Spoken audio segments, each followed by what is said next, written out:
ಸಿದ್ದರಾಮಯ್ಯ ಕೇಂದ್ರ ಸಚಿವ ಎಚ್.ಡಿ. ಕುಮಾರಸ್ವಾಮಿ ನಡುವಿನ ಜಟಾಪಟಿಯಲ್ಲಿ ಸಾಮಾಜಿಕ ನ್ಯಾಯದ ಬಗ್ಗೆ ಸಿಎಂ ಸಿದ್ದರಾಮಯ್ಯ ನಿಲುವುಗಳನ್ನು ಗೃಹ ಸಚಿವ ಪರಮೇಶ್ವರ್ ಅವರು ಸಮರ್ಥಿಸಿಕೊಂಡಿದ್ದಾರೆ. ಸಿದ್ದರಾಮಯ್ಯ ಸಾಮಾಜಿಕ ನ್ಯಾಯಕ್ಕಾಗಿ ಬದ್ಧರಾಗಿದ್ದಾರೆ. ಅವರ ಇಡೀ ಜೀವನವನ್ನ ಸಾಮಾಜಿಕ ನ್ಯಾಯದ ಸಿದ್ಧಾಂತದಡಿಯೇ ರಾಜಕಾರಣ ಮಾಡಿಕೊಂಡು ಬಂದಿರೋದು. ಅದರಲ್ಲಿ ಹೊಸದೇನೂ ಇಲ್ಲ. ಅವರ ರಾಜಕೀಯ ಅಡಿಪಾಯವೇ ಸಾಮಾಜಿಕ ನ್ಯಾಯ. ಸಿದ್ದರಾಮಯ್ಯ ಮೊದಲು ಜೆಡಿಎಸ್ನಲ್ಲಿದ್ರು, ಅಧ್ಯಕ್ಷರಾಗಿದ್ರು, ನಂತರ ಅವರನ್ನ ಪಕ್ಷದಿಂದ ಹೊರಗೆ ಹಾಕಿದ್ರು.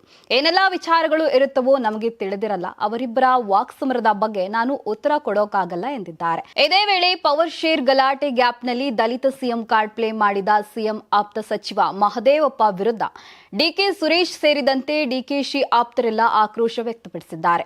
ಇದೇ ವಿಚಾರಕ್ಕೆ ಪ್ರತಿಕ್ರಿಯಿಸಿದ ಗೃಹ ಸಚಿವ ಪರಮೇಶ್ವರ್, ದಲಿತರನ್ನ ಸಿಎಂ ಮಾಡುವುದು ಕಾಂಗ್ರೆಸ್ ಪಕ್ಷ ಎನ್ಆರ್ ಮಾಡ್ತಾರೆ. ಯಾವಾಗ ದಲಿತ ಸಿಎಂ ಮಾಡಬೇಕು ಅಂತ ಹೈಕಮಾಂಡ್ ತೀರ್ಮಾನ ಮಾಡುತ್ತೆ. ವಿಪಕ್ಷಗಳಿಗೆ ತಮ್ಮ ಹುಳುಕು ಮುಚ್ಚಿಡಲು ದಲಿತ ಸಿಎಂ ಕೂಗು ತಂದಿದ್ದಾರೆ ಎಂದು ತಿರುಗೇಟು ನೀಡಿದ್ದಾರೆ.